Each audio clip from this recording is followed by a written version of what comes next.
Hey there, everyone. Happy Monday. Happy post-Turkey Day. Happy December. And welcome to Chart This with Dave Keller. I'm your host, Dave Keller, coming to you from a sunny and beautiful Redmond, Washington. Hope you had an enjoyable Thanksgiving weekend. Those of you here in the U.S. and elsewhere, hope you stayed safe and had a great long holiday weekend. Lots of great family time here in the Keller household. Good to be back with you.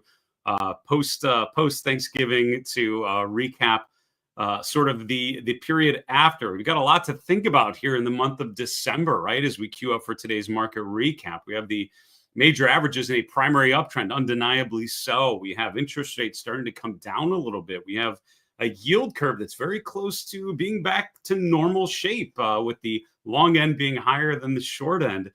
We've got some earnings to think about. We've got a Fed meeting 2 weeks away. Plenty of potential catalysts to this market, to the upside and perhaps to the downside. Before we get to the market recap, just found out from friend Jay Woods of Art Cashin passing away, which is sad news to hear. Art's a fixture in the New York Stock Exchange, one of the great storytellers, as Jay put it, and I would wholeheartedly agree. So rest in peace, Art. I'll be thinking of some words of wisdom from Art's many commentaries to share with you this week, if I can remember to do so. All right, let's get right to our market recap and focus on how things played out through the course of the day today. You can see the S&P 500 up about 0.25%. The Dow was actually 1/3% below yesterday or Friday's close. Of course, we had the shortened holiday session on Friday as a reminder. But coming out of the long holiday weekend, S&P up 0.25%, closing just below 6050. That's a nice new high there. The NASDAQ composite just above 19,400, and that's up 1%. So very much sort of growth over value type of day. As we get to the sectors, you'll notice the three FANG sectors at the top of the list on this particular session. Mid caps and small caps actually up and down. So you have the S&P 600 small cap index up about 1/3%. The NASDAQ 100, the best performer, again, mega cap growth, kind of the story here today, up 1.1%. The VIX continuing to drift lower. We're down into 13 handle, about 13 1/3. So VIX below 20, even the VIX below 15. We're in a low volatility primary uptrend bull market phase. That's what the trend and the volatility is telling us. Looking at interest rates, and as a quick point out, I actually did do a video a little earlier today for Stock Charts TV talking about the yield curve functionality on stock charts, particularly what's called the dynamic yield curve. I'll show you that here in a minute, but just as a reminder, the shape of the yield curve is what's so important. And if you look back through history, you can see examples of where the inverted yield curve is a great predictor of recessions. A yield curve that has been inverted and becomes more normalized often happens very soon before risk assets tend to turn down quite a bit. That's happened often when you go back through market history. So we are right at that precipice of where the yield curve may be back to normalized. Part of that would be the long end of the curve, longer term yields like 10, 20, 30-year yields going higher, or at least staying stable, while the short end of the curve is brought down.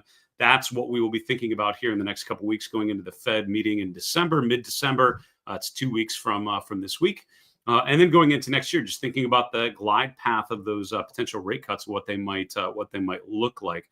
So as a reminder, pay attention to interest rates. For now, the 10-year yield moving slightly higher, the 5-year point as well, both moving higher. The 10-year yield finished today around 4.2%. The long bond yield actually came down a little bit. Looking at the commodity space, not a great day for precious metals. Gold and silver prices both down. Copper was slightly higher, but the energy side of things down as well. So overall, not great for commodities. Gold in particular, down about 0.9%. We have the chart of gold saved to talk about later.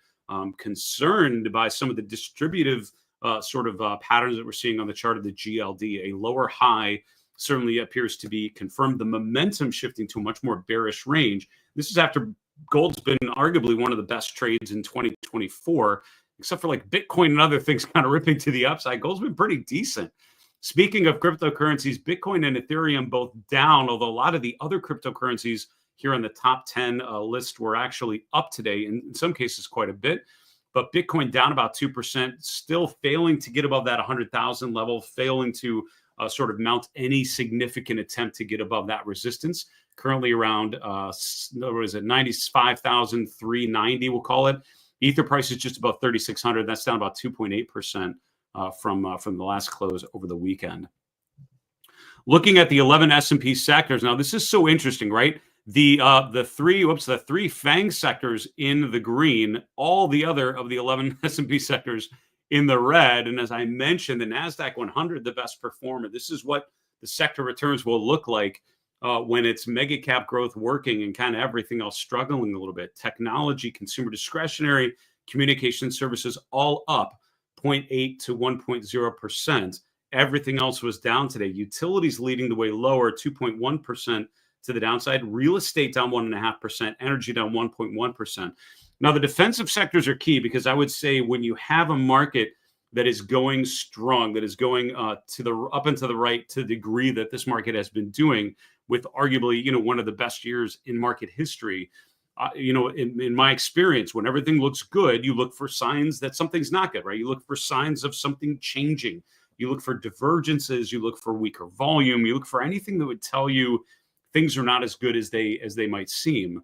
And I would say one of those key things for me, besides divergences, besides breadth starting to come down, would be an improvement in defensive sectors, because often toward the end of a bull market phase, when institutional investors start to get, a little concerned about potential downside, they will get defensive.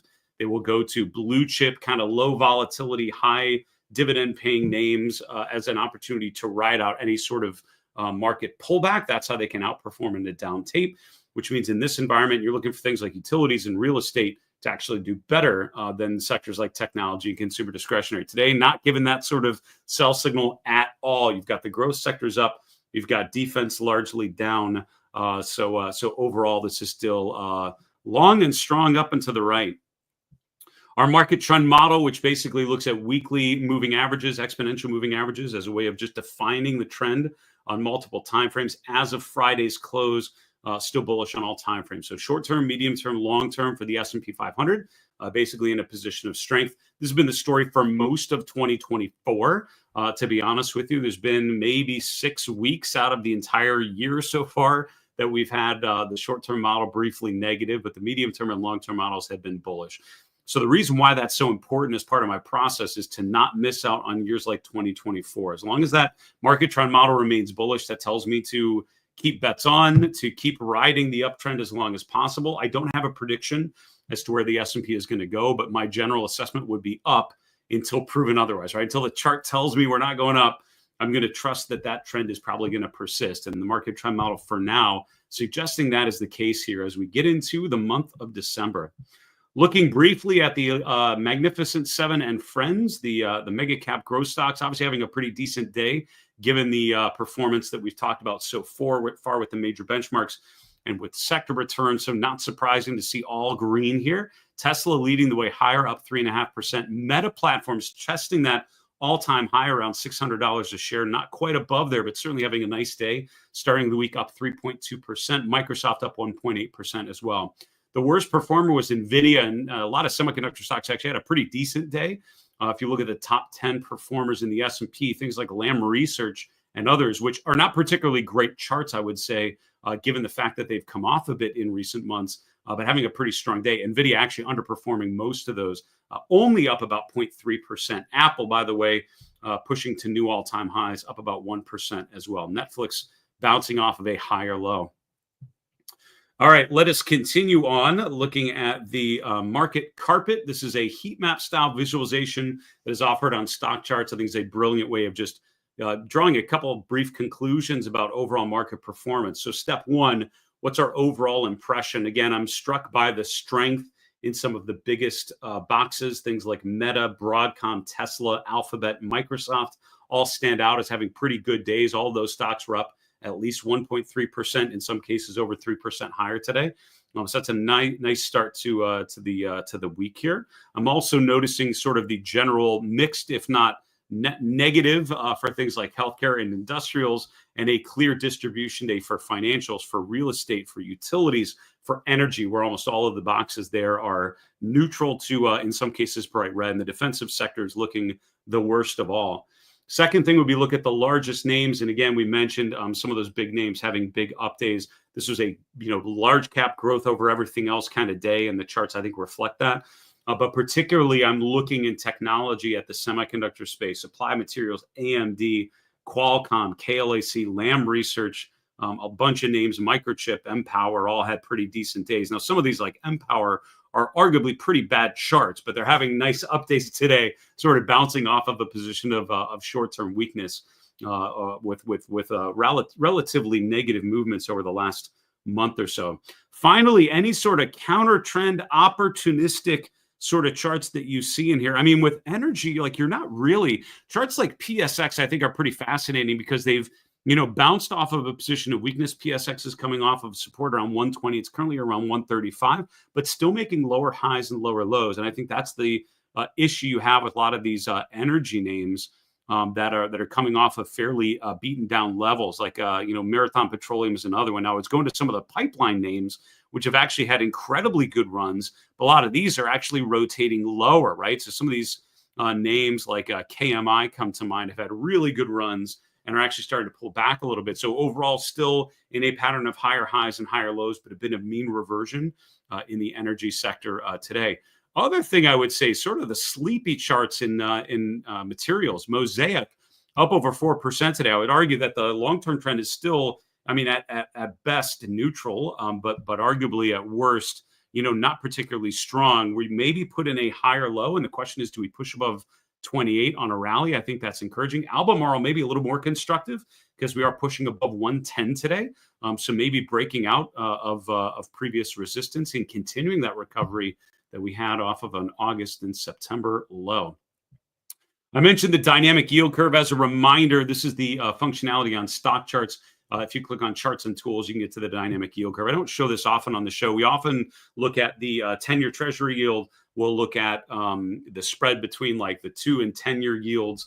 But this dynamic yield curve really shows you the shape of it. And what strikes me as I was reviewing this over the weekend is just that the yield curve is flat, right? We talk about a steep yield curve where the short end is a lot lower than the long end, an inverted yield curve, which is what we've been experiencing here for over a year or two now, where the short end is higher than the long end. But now all of a sudden we're back to flat. And what that implies is we're probably very close to a normal shaped yield curve. And the problem is if you go back in history, that's usually been the end of a really good period for stocks. Stocks usually do well going into that. But once the yield curve is more normalized, the recessionary fears that inverted yield curve was implying all of a sudden probably start to take hold. And the reality is risk assets actually struggle quite a bit on average when the yield curve comes back from a period of inversion. You can check out my video on the Stock Charts TV YouTube channel if you want to learn more about that dynamic yield curve and what that more normalization away from an inverted scenario may mean. As a reminder, by the way, we are live streaming on Facebook, LinkedIn, YouTube, and X. I appreciate you so much tuning in live, those of you that are. And if you're watching this on a replay, I appreciate you as well. If you are watching it live, feel free to drop questions as we go. If we have time at the end of the episode, I'll take a question or two before we wrap the live stream. We are planning a mailbag episode on Friday of this week as we get back to some normal programming after a crazy holiday season, and look forward to answering some of your questions there. So if we don't get to it here during the live stream, I'll put them in the mailbag and hope to get to it in our next all mailbag episode. All right, let's look at some charts here to finish off the show. And as we talk about the chart review, I mean, the S&P, again, as we talk about with the market trend model, it's in a primary uptrend. Charles Dow, over 120 odd years ago, talked about an uptrend being a pattern of higher highs and higher lows. That's where we're at, right? The S&P made a high around 60.17, 60.15, we'll call it, early in November. Mid-November, we made a higher low around 58.50. We have now pushed above today, making an all-time closing high and an all-time intraday high, closing almost above 60.50 for the first time. We're slightly below there, but we're continuing to make higher highs and higher lows. That is the definition of an uptrend. I always talk about kind of the line in the sand and what levels are important to me. I'm going to real-time draw you an updated version. I'll probably neaten this up later, but my line in the sand would be right here, right? You take that low, that's your swing low from mid-November, a couple weeks ago. That also is the 50-day moving average right around 58.50. I think that's the level to watch. And I think for now, as long as we remain above there, that tells you that the primary trend is still up. if we would pull back and drop below 58.50, while we may not go to zero by any stretch of the imagination, it would definitely tell me to at least start to think more cautiously, to focus a little bit more on capital preservation, taking profits on charts that were starting to roll over. But as long as we hold 58.50 on any pullback here in December, I would say conditions are still pretty strong, right? And again, when in doubt, zoom out. When in doubt, take a step away from your monitor. Think of the overall trajectory of this market. We are making higher highs and higher lows. Something to watch as the S&P is making a new all-time high is glance down to the momentum, right? So the RSI is actually around 67 at today's close. The last time we pushed to a new all-time high was end of the first week in November, where the RSI was right around 70. So for now, we have a potential bearish momentum divergence of higher prices on weaker momentum. We have to wait for this upswing, the sort of tactical move, to be over to be able to really confirm how high the price peak was and how strong the momentum got before the end of this upswing. So for now, potential, but we'll have to wait to see where this little brief uptrend ends. I do want to look briefly at a chart that I simply call the chart. I've had a version of this chart for a number of years now. I tweak what's on there every once in a while. I don't see any real reason to change it just yet, but I just want to show you, again, when the market is going higher on my show and with my content, I will always be looking for signs that something's different, because we already know the market's going up. I don't need an elaborate technical analysis process to confirm that the trend is up, right? I think that's pretty clear when you look at the chart. So the question is, what signs can we look for that would tell us maybe the end of the trend is here, or at least nearby? And these are 5 things I would be looking for. Number one, most obviously, the trend in the S&P changes, right? We stop making new highs, we start making lower lows. That obviously has not happened. For now, we are seeing an uptrend of higher highs and higher lows. Conditions are good. Second thing, do we see divergence with the advanced decline lines? This is a classic measure of market breadth, sort of defining the strength in the market by looking every day at how many stocks are closing up, how many stocks are closing down, and looking at that trend and how it's evolving over time. A warning sign would be the market making new highs on a weaker AD line, right? Less stocks closing up while the S&P itself is doing so. We don't have that, right? And last week, through the shortened holiday week, we saw the advanced decline line make a new all-time high. So overall, I would say that's still quite bullish. Third one would be the stocks above their 50-day moving average. A lot of times you'll see toward the end of the bull market phase, the S&P, the NASDAQ are still going up, but a breadth indicator like this starts to go down because a lot of names, maybe outside the S&P, or excuse me, outside of the leadership mega cap growth names, stocks are sort of in the large mid cap space, will start to break down enough that they trip below their 50-day moving average. And when that happens, that can be a sign of concern. And I would say that certainly is something we talked about in the month of November, right? Was the indicator got down to just below 50% at the end of October. That ended up being a pretty tradable bounce. The S&P bounced obviously and made new highs here, nearing 60.50 as we do the first trading day in December.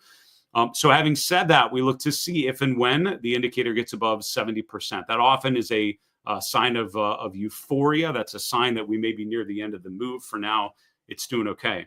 Fourth thing would be the bullish percent index. Everything I just said, but instead of looking at the moving averages, it's looking at the point and figure charts on those 500 S&P members. We're currently just above 70% of S&P members with a bullish point and figure chart. That's up from around 62% just a week and a half ago. And so you've had some stocks that had started to show sell signals actually getting back and reinitiating a buy signal. When this indicator goes above 70%, I look for it to come back below 70%. If you look back, you will find that often indicates some dangerous conditions where we have a bit of a brief pullback. For now, we wait and see. Finally, the bottom series is offense versus defense. Things you want versus things you need. Consumer discretionary versus consumer staples. This ratio has been trending higher steadily since early September, arguably since early August. So overall, I would say that's in a pretty clear uptrend. So as you can see, I mean, the trend following components to this indicator, to this chart, are all positive. The only things that may be a bit of a concern would be something like the bullish percent index getting to euphoric levels, but we haven't registered a sell signal here just yet. And so overall, the chart, as we talk about it, is still pretty consistently positive. That's an important chart to watch because at some point that evidence will shift to a more bearish scenario. Keep watching the show. I'll make sure I'll keep you updated when I would see that. It's not if, it's when. At some point, we will have a decent pullback to speak of. The volume conditions, right? Last week was a shortened holiday week. In general, you tend to have a lighter volume than average, but the volume tends to be positive, right? Because the market tends to drift higher in a shortened holiday week, which it indeed did. We had a higher rally last week on weaker volume, kind of the classic textbook Thanksgiving week. So the Chaikin money flow is back to net positive. It's actually been the case for the last 2 weeks, actually. So what we would look for here would be the Chaikin money flow to turn back below zero. We did identify a pretty clear divergence in October. The market has shrugged that right off and has moved on to new all-time highs, with the SPY getting above 600 now end of last week, and now continuing above there this week. Look for the Chaikin money flow to turn negative. That often happens at the end of a big upswing.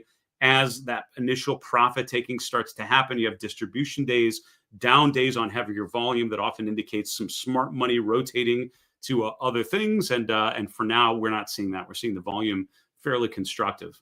All right, looking at some other charts here to finish the day off. The GLD, I'm concerned by this chart mainly because the momentum, right? I mean, from a price basis, we've broken below the 50-day moving average. We've now made a lower low and a lower high. None of that's good. But the fact that the momentum has shifted from kind of a classic bullish range where it's been at for over a year, right? In 2024 has been a remarkably strong year for gold, unrealistically strong for gold, I would argue. Given what's happened with stocks, the fact that gold's outperformed the S&P for most of the year is pretty impressive and probably not something you would have guessed. But the momentum, look at how the whole range has shifted down. We got almost to the oversold region in the second week in November. On that subsequent rally last week, we didn't even get to an RSI of 60. So all of a sudden looks like the momentum is at best neutral and at worst more in a bearish range. But overall, I would say you focus on the low from the second week in November. It's around 236 on the GLD. That's where I would set an alert to see if and when we would break below. It's not all breakdowns. Apple making a new all-time high today. One of the largest names here in the U.S. Pushing above 236, finishing the day almost to 240. And that breakout really clears resistance over the last 6 months, right? That July peak right around current levels was retested in October, retested again Friday. We closed briefly above it today. You get the upside follow through. I would say Apple is back to being a very strong chart with the RSI back clearly in the bullish range. Now that we clear resistance, I think the sky's the limit on a chart like this. Until proven otherwise, I would say the primary uptrend, undeniably positive. Does Meta follow through this week and break through its own resistance around 600? Apple has now done it. Do you see that echoed with some of the other Magnificent Seven names? A lot of these had a pretty decent day. Meta up about 3% today, a little bit more than that. Not quite to 600, but that's the level I would watch. Overall, this is a pretty constructive chart. It's setting up for a nice breakout. If and when that breakout happens, we look for follow through. And if we see it, like we saw on the chart of Apple, it's a very constructive technical configuration. This market remains strong in December if the Apple breakout holds, if Meta breaks out as well, and if Amazon follows through and gets above 215. This chart is already broken out, arguably, right? I mean, early November, we were clearing the summer highs, which were around $200 a share. We then pulled back and essentially tested that level in late November. We're now resolving to the upside. This is a chart making higher highs and higher lows. Until something changes, I would consider this innocent until proven guilty. I think Amazon, along with those other two charts, are fairly constructive here. Now, semiconductors, a lot of those actually popped up on the top performers list today for the S&P 500. I would just remind you, Applied Materials, while having a nice day, up 5%, this is still not a great chart. And I would say it's still not a great chart because we recently came from a gap below established support around 175. We've recovered that and are now trading higher, but we're still below two downward sloping moving averages. If you would draw a trend line, which I don't have indicated here, but connect the June high and the October high, that sort of gives you a level around here, around 195, we'll call it. So I think you need to clear that, clear the 200-day, clear $200 a share. All those things happen. We can talk about Applied Materials being a really good chart again. But until then, I still see this as a fairly weak chart, rallying off a fairly weak level. And I think a lot of semiconductors in a very similar position right about now. We're kind of done with earnings for this Q3 season. That wrapped up over week before last, but there are some stragglers, particularly in the retail space. They tend to report through the course of the quarter, as opposed to being concentrated during earnings season. This week, you've got a couple like Lululemon to think about. As I'm looking at the chart of Lulu, I would say it's an impressive recovery, and we're up about 4% today. My question going in, because I looked at this over the weekend and shared this with some of my market misbehavior premium members in our weekly flight plan report yesterday morning. And as I was looking at it, the question was, do we follow through above the 200-day moving average? They report earnings on Thursday, so I would love to see if that provides another leg higher for the chart of Lululemon. This is a stock that got absolutely destroyed in the first really 2/3 of 2024. From the end of December of last year to the beginning of August, the stock got absolutely crushed. I mean, cut almost in half, actually more than half, and got down to below 240. It's recovered all the way back up to around 340, which is an impressive rally off of the lows in a primary uptrend, I would argue, but getting above that 200-day, I think, is pretty meaningful. And that's after gapping below there in March. So overall, strong setup going into earnings. Retail, kind of a question mark, but maybe starting to work again. And I would say with Lululemon, there's another one actually reporting after the this week. Lululemon, Ulta Beauty's on Thursday as well. So I would say keeping an eye on those kind of names to see if they get that upside catalyst after earnings could be a pretty impressive sign and good indication for some of those retail names. All right, we'll take a question before we wrap. What indicators do you use for identifying bottoms? Hamel, thanks so much for watching on YouTube. I mean, boy, it's hard to find a lot of charts at bottoms here. I don't even, off the top of my head, what sort of examples would I come up with? I'll have to go back to some historical examples here. I mean, things that I would look for, for defining a bottom. So many things are in an uptrend. So I'm thinking more about potential tops and potential highs than potential lows. Having said that, look at Home Depot in April, May of this year, right? As you're trading down, I think you have two options when you have a stock or an ETF in a primary downtrend. Option one is go the leading indicator route. You look for signs of potential accumulation, which would be an improvement in volume, things like chicken money flow starting to break above zero.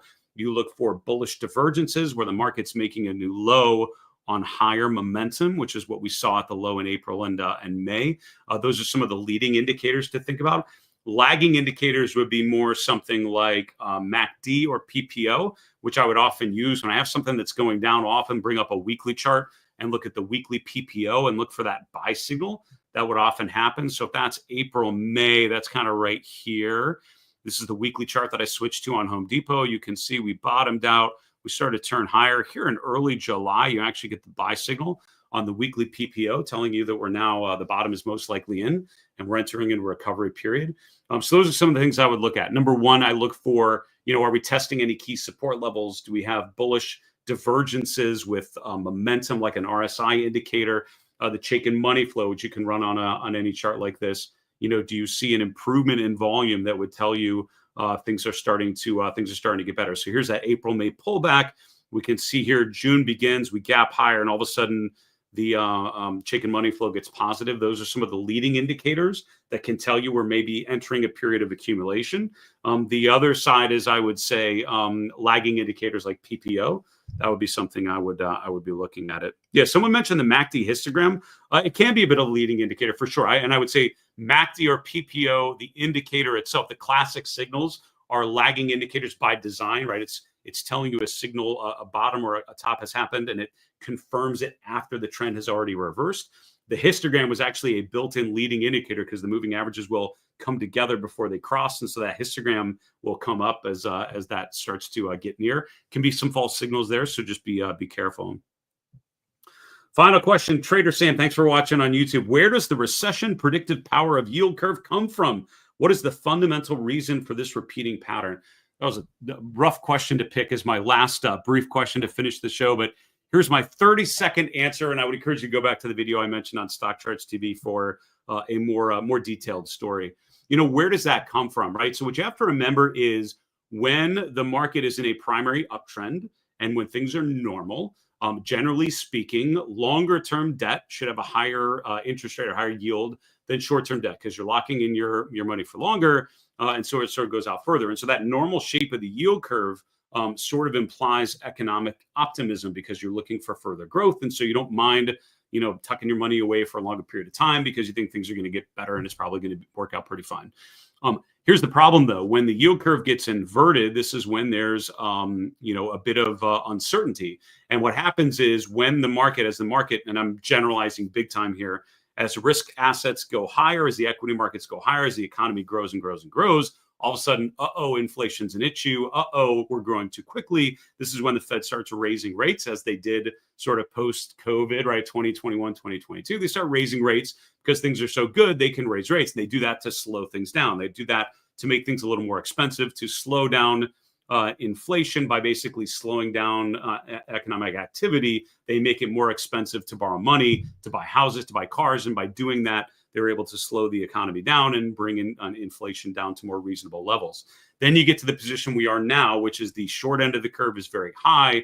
The long end is down because there's not as much optimism about future economic growth.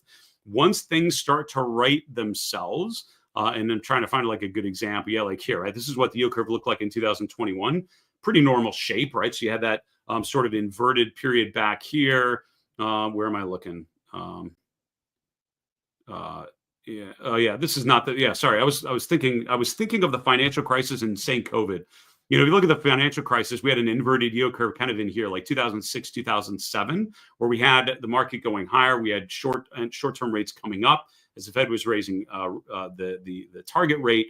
Long-term rates come down. The yield curve becomes normalized kind of here, right? So after the yield curve becomes more normalized, that's when the market starts to go down. The Fed is lowering rates because all of a sudden everything's starting to come down a bit. They lower rates to try to cushion the blow, to minimize the chance of a recession, to spur economic activity. So that steepening of the yield curve is basically because of the Fed lowering rates and going through a rate cut cycle. Long-term rates are usually remaining stable or maybe coming down a bit, but that normalized shape is usually as things are actually kind of bad. So it's a number of things, but it's more about the forward-looking mechanism of the yield curve and what these durations going out 10, 20, 30 years are actually doing, how much bond investors see optimism or pessimism and how they're pricing it into the long end of the curve, which is really driven by market forces. That was longer than 30 seconds and the best I can do summarizing an entire field of financial study, but I appreciate your question. And I hope that answer pointed you somewhat in the right direction. Folks, I want to thank you so much for joining me here today on Chart This. Thanks for bearing with me last week. And I hope those of you here in the U.S. had an enjoyable Thanksgiving holiday. So much to be thankful for. And I am very thankful for all of you joining me for the show. Excited to get back to a normal broadcast schedule this week. We'll aim for around 2 p.m. Pacific, 5 p.m. Eastern this week. And I hope that fits you all very well. And you enjoy our daily conversation together. For Market Misbehavior, I'm Dave Keller. Remember, it's always a good time to own good charts. Have a good night, folks.